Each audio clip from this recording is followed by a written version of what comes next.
Hello friends, आपका स्वागत है मनुष्यता ज्ञान में। मैं हूं अनिल यादव और आज आपके साथ हाजिर हैं एक नए और बहुत महत्वपूर्ण वीडियो के साथ। फ्रेंड्स, आज इस वीडियो में बात करेंगे भारतीय पैमाना, जो कि आप खेतों की लंबाई नापने में यूज करते हैं। जैसे कि आप जरीब का इस्तेमाल करते हैं, लाठी का इस्तेमाल करते हैं, इंच, फुट, गज, इनके बारे में जानेंगे। इनकी लंबाइयाँ क्या होती हैं और कैसे इसका प्रयोग करते हैं, सारा कुछ आज इस वीडियो में कवर करने वाले हैं। तो अगर वीडियो पूरा देखते हैं तो सारा कुछ आपको समझ में आएगा। अगर कहीं भी लेखपाल या पटवारी कहीं भी गलत माप कर रहा है तो आप उसको सही बता सकते हैं, उसकी गलती को पकड़ सकते हैं। साथ ही साथ अगर खुद भी आप अपने खेतों के या किसी आस पड़ोस के लोगों का मदद कर रहे हैं तो आपको जानकारी होगी, तो आप आसानी से सबको बता भी पाएंगे। तो भारतीय पैमाना की अगर बात करता हो तो इंच, फुट, गज, जरीब, लट्ठा, इनकी लंबाइयाँ कितनी होती हैं आज इस वीडियो में जानेंगे। तो वीडियो को पूरा देखिएगा, वीडियो को लाइक जरूर करिएगा, दोस्तों तक शेयर भी करिएगा। सबसे अगर लंबाई नापने की इकाई की मैं बात करूँ तो सबसे छोटी इकाई होती है मिलीमीटर। क्या होता है? mm। उससे बड़ा की अगर मैं बात करूँ तो सेंटीमीटर होता है। सेंटीमीटर से भी बड़े अगर मैं बात करूँ तो इंच होता है। इंच से भी बड़ा आपका फुट, और फुट से बड़ा गज, और गज से बड़ा आपका क्या होता है? मीटर होता है। ठीक है। और मीटर से भी बड़ा आपका लाठा, और लाठे से बड़ा आपका जरीब होता है। अक्सर आपने देखा होगा जो लेखपाल पटवारी आते हैं उनके हाथ में जरीब होती है, और उस जरीब के माध्यम से आपका खेत या प्लॉट की नाप करते हैं, यानी चैन। जरीब को चैन भी कहा जाता है। ठीक है। अब एक वर्ग मीटर की अगर वैल्यू मैं बात करूं वर्ग फुट में तो ये 10.7639 वर्ग फुट होता है। एक मीटर की अगर मैं बात करूं तो एक मीटर बराबर आपका वैल्यू जो होती है वो 3.28 क्या होता है? ये फुट होता है। यानी एक मीटर में आपका 3.28 फुट होता है। वहीं पर अगर वर्ग मीटर की बात की जाए तो वर्ग में यानी एक मीटर को स्क्वायर, मीटर का मतलब एक मीटर में एक मीटर का गुणा, उसी प्रकार से आपका फुट का भी स्क्वायर करना होगा। यानी 3.28084 का ही 3.028 में आपको गुणा करना पड़ेगा। यानी 3.28084 का उसी में गुणा करेंगे तो आपका ये क्या निकल के आएगी वैल्यू? ये आएगी आपका 10.7639 वर्ग फुट। अब एक वर्ग गज जो होता है वो आपका 9 वर्ग फुट के बराबर होता है। एक गज बराबर आपका कितना होता है? 3 फुट होता है। क्या होता है? 3 फुट। ठीक है। एक गज में कितना होता है? 3 फुट। वहीं एक सेंटीमीटर की अगर बात की जाए तो एक सेंटीमीटर में आपका 100 mm होता है। अब एक चैन की बात करता हूँ, और ये चैन कौन सी है? गुंटर्स जरीब है। यानी आपकी जरीब है जो कौन सी है? गुंटर्स जरीब है। इसकी लंबाई जो होती है वो 66 फुट की होती है। अब इसकी मैं बात करता हूँ तो ये आपके पटवारी के पास होती है खेतों के माप करने के लिए।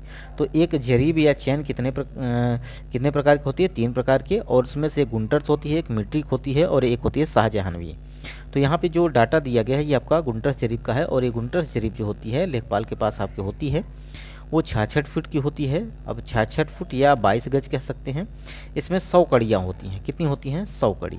और एक कड़ी की लंबाई जो होती है वो 7.92 इंच के बराबर होती है। कितना होता है?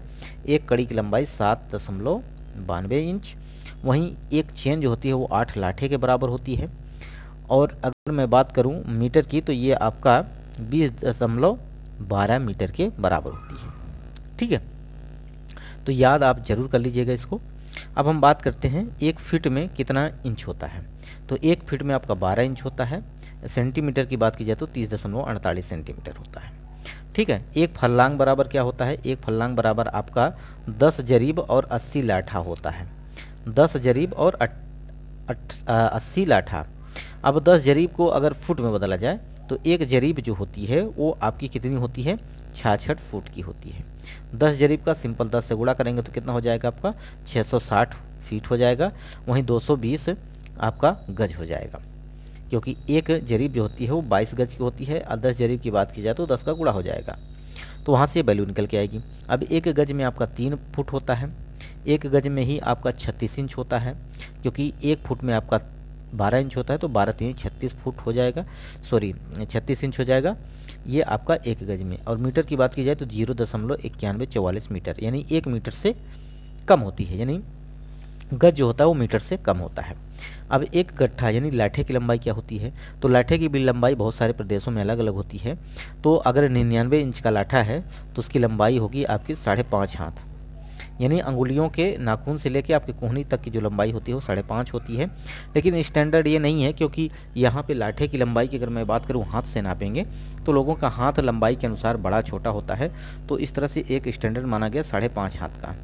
ठीक है, इसको हम 5.5 हाथ को ये भी कह सकते हैं 2.75 गज का, या आप ये कह सकते हैं 8.25 फुट, वही आपका 99 इंच के बराबर होता है। तो एक लाठा अगर 99 इंच है तो उसमें अगर फुट में बदलना है तो आपको 12 से भाग करना पड़ेगा, अगर गज में बदलना है तो आपको 36 से भाग करना पड़ेगा 99 में, तो वैल्यू निकल के आ जाएगी। एक हाथ बराबर जो होता है वो आपका आधा गज होता है। कितना होता है? आधा गज, क्योंकि आपका एक हाथ जो होता है वो 18 इंच का होता है और एक गज जो होता है वो 36 इंच का, तो 18 जो होता है 36 का आधा होता है, इसलिए कहा जाता है कि ये आधे गज का है। और फिट की बात की जाए तो 1.5 फीट का होता है। ठीक है, अब इंच की बात की जाए तो 1 इंच में आपका 2.54 सेंटीमीटर होता है और फिट की बात की जाए तो 0.833 फीट का बराबर होता है। तो ये वैल्यू अगर आपको याद है तो आप आसानी से किसी भी खेत या प्लॉट का क्षेत्रफल निकाल पाएंगे। अभी तो मैंने सिर्फ डाटा बताया है, आगे इसका प्रयोग भी बताएंगे। वीडियो यहीं समाप्त करेंगे, बशर्ते आप जाने से पहले वीडियो को लाइक कर दीजिएगा। वीडियो यहीं समाप्त करते हैं। नमस्कार।